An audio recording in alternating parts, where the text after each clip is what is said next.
이승만은 5년 7개월 복역 끝에 1904년 8월 9일 추록했다. 그의 추록 경위를 이해하기 위해서는 투옥 경위부터 다시 한번 살펴볼 필요가 있다. 신흥우가 지적한 대로 이승만은 1898년 12월 16일 소집된 중추원 첫 회의에서 박영효를 포함한 일본 망명객들을 전부 소환해서 죄를 따진 다음 죄가 없으면 전직에 복귀시키자는 파격적 제안을 했다. 이 제안은 과연 얼마나 정치적으로 위험한 주장이었나. 그로부터 14년 전인 1884년 12월 갑신정변이 3.1천하로 끝나면서 박영효는 일본으로 피신했었다. 기회를 엿보던 박영효는 청일전쟁이 일본의 일방적 승리로 방향을 잡자 피신 10년 만인 1894년 중반 일본을 등에 업고 가보개혁을 주도한 김홍집 내각의 내부 대신으로 화려하게 복귀했다. 그러나 박영효는 복귀 1년 만인 1895년 7월 고종과 민비를 제거하려는 비밀 음모에 가담했다는 혐의를 받아 다시 일본으로 도피했다. 이승만이 배제학당에 입학하기도 전인 20살 때의 일이었지만 박영효는 이미 이때부터 고종에게 대역죄인 취급을 받고 있었다.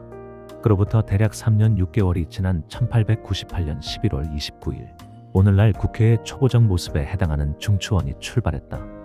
독립협회가 주도한 만민공동회가 백성들 사이에 인기를 끌며 조정을 비판하자 고종은 정치적 타협의 수단으로 중추원을 만들고 개방을 주장하는 독립협회 출신 25명 그리고 쇄국을 주장하는 황국협회 출신 25명 합해서 50명의 중추원 의관을 임명했다. 그 사이 이승만은 독립협회를 주도한 서재필의 배제학당 제자이자 졸업생으로 언론의 이름을 떨치며 만민공동회의 인기 연사가 되었다.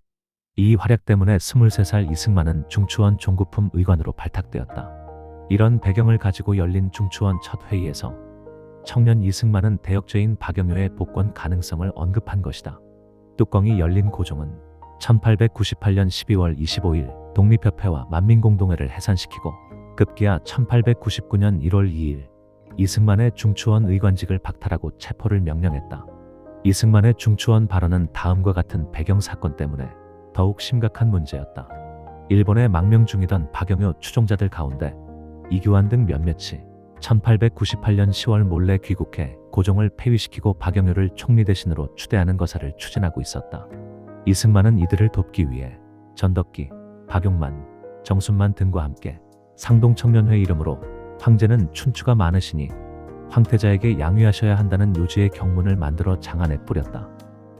이 쿠데타 음모는 사전에 누설되어 관련자들 다수가 체포되었다. 주모자 중 하나인 윤세용의 공초에서 이승만 이름이 등장했다. 이승만이 박영효 지지자들이 획책한 고종 폐위 및 혁신정부 수립운동에 가담한 죄를 지은 정치범으로 체포된 까닭이다. 중추원 발언 이후 외국인 거주지역에 피신해 있던 이승만은 눈치 없게도 미국인 의사 셔먼의 왕진에 통역으로 따라 나섰다 덜컹 체포되었다. 1899년 1월 9일이었다. 고종의 영린을 건드린 결과였다. 이승만 체포에 직접적 빌미를 제공한 셔먼은 같은 의사 출신인 당시 미국 공사 알렌에게 도움을 요청했다. 갑신정변 당시 민영익을 살려내 고종의 각별한 예우를 받던 알렌의 노력으로 석방이 무르익을 즈음 이승만은 권총을 들고 탈옥하다 다시 잡혀 결국 종신형을 선고받고 말았다. 1899년 7월 11일이었다. 6개월 후엔 특사를 받아 징역 10년으로 감형되었다. 이승만이 체포에서부터 판결까지 그리고 감형에서부터 석방까지 전체 5년 7개월을 옥중에서 지내는 동안 감옥 바깥에서는 온갖 인사들이 이승만의 구명을 위해 애를 썼다. 알렌의 지속적인 관심은 말할 것도 없고 박씨 부인은 덕수궁 인화문 앞에서 상소를 올리기도 했고 부친 이경선은 아펜젤러, 존스 등 선교사들을 찾아다니며 구명운동을 펼쳤다. 이승만 스스로도 당시 개혁적인 세도가 한규설과 편지를 주고받으며 도움을 요청했다. 그러나 관료로서의 한규설은 부침이 심해 이승만이 원하는 석방을 실현시킬 만한 지속적 권력을 유지하지 못했다. 그러나 마침내 1904년 2월 러일 전쟁이 발발하고 민영환, 한규설 등 이승만과 가까운 인물들이 정부 요직에 진출하면서 전망이 밝아졌다. 이원금, 이상재, 유성준, 김정식, 홍재기, 안국선, 이승인 등 이승만의 옥중 정치범 동지 대부분이 1904년 2월 말 특사로 풀려났다. 그러나 이승만은 제외되었다. 이승만은 왜 아니었는가? 석방의 결정적인 계기는 그렇다면 어디에서 왔는가? 유영익 교수가 2002년 출판한 책 젊은 날의 이승만에 나오는 설명이 설득력이 있다. 러일 전쟁이 일본의 승리로 방향을 잡자 대한제국에서는 일본 공사 하야시의 영향력이 커지고 있었다. 유영익은 이승만의 석방을 실현시키기 위해서는 고종은 물론 하야시 공사를 설득할 수 있는 인물이 나타나 주선하지 않으면 안 되었다고 설명한다. 이어서 그는 두 사람이 이 문제를 푸는데 결정적 역할을 했다고 지적한다.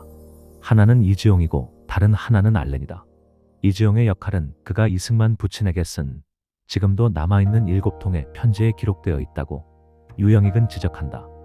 러일 전쟁 발발 직후 법부 대신 및 외부 대신 서리를 겸직했던 실세 이지용은 편지에서 1904년 7월 새로 부임한 법부 대신 박재순과 법부 사리국장 김사준에게 선처를 부탁했음을 밝혔다.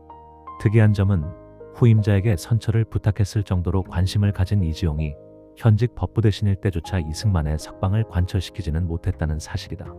일본 공사와 가까웠던 이재용의 관심에도 불구하고 이승만은 그만큼 고종의 깊이 인물이었다는 사실도 확인해주는 대목이다.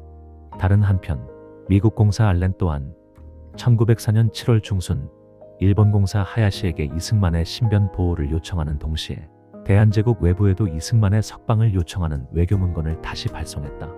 이지용과 알렌이 동시에 양 방향에서 일본 공사와 한국 정부 요로에 미친 압력이 마침내 결실을 맺었다.